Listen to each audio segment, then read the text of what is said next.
విజయవాడలో మొన్న జరిగిన సాయి కృష్ణ కేసు తీసుకున్న పోలీసులు వేధింపులకు గురై క్రాంతి కుమార్ అనే అబ్బాయి ఏకంగా వీడియో చేసి మరణ వాంగ్మూలం ఇచ్చి ఆత్మహత్య చేసుకున్న ఘటన అయినా సరే, కర్నూలు జిల్లాలో లాకప్ డెత్కు గురైన దళిత మహిళ గంగమ్మ కేసు తీసుకున్న, తెనాలిలో తిరుపతమ్మ కేసు తీసుకున్న, శ్రీకాకుళంలో సంతకవిటికి చెందిన కళావతి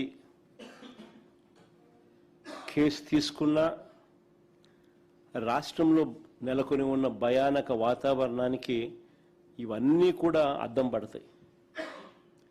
దిగజారిపోయి ఉన్న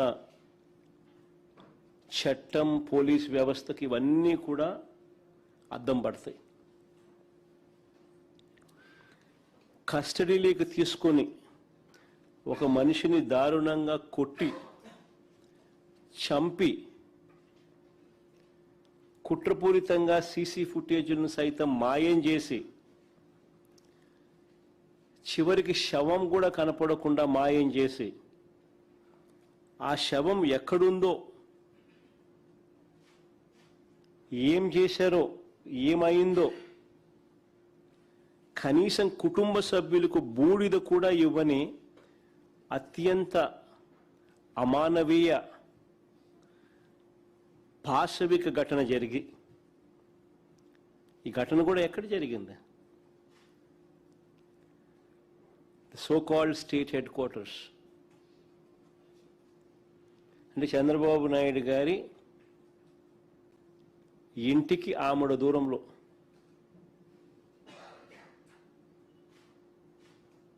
రాష్ట్ర ప్రజలందరూ కూడా నివ్వెరపోయే ఘటన.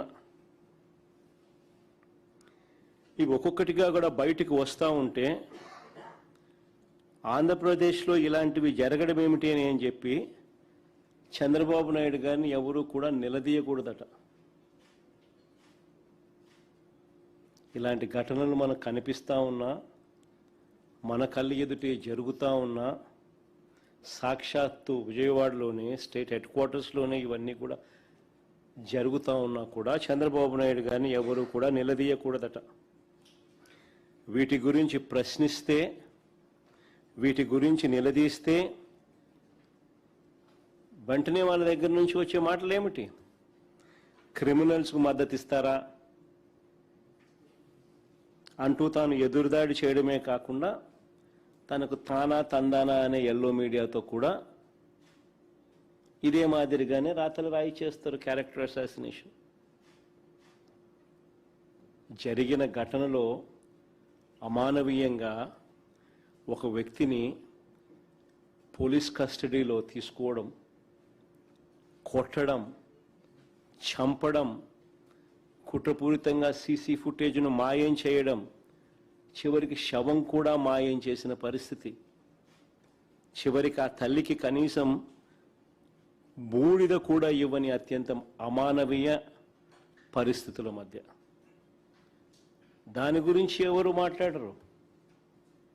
సో కాల్డ్ ఎల్లో మీడియా తానా తందానా అని చంద్రబాబు నాయుడుకు భజన చేస్తూ ఉన్న వీళ్ళు మాట్లాడే మాటలు ఏమిటి? రౌడీ షీటర్కు మీరు సపోర్ట్ చేస్తారా అని ఇలాంటి మాటలు.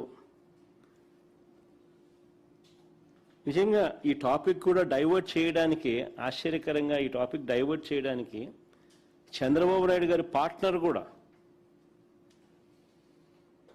ఆయన కూడా ఒక సైడ్ క్యారెక్టర్ మాదిరిగానే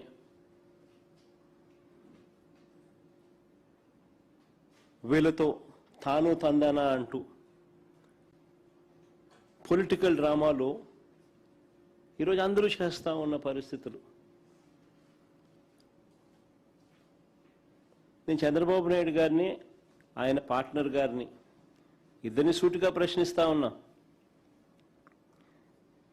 ఈ రాష్ట్రంలో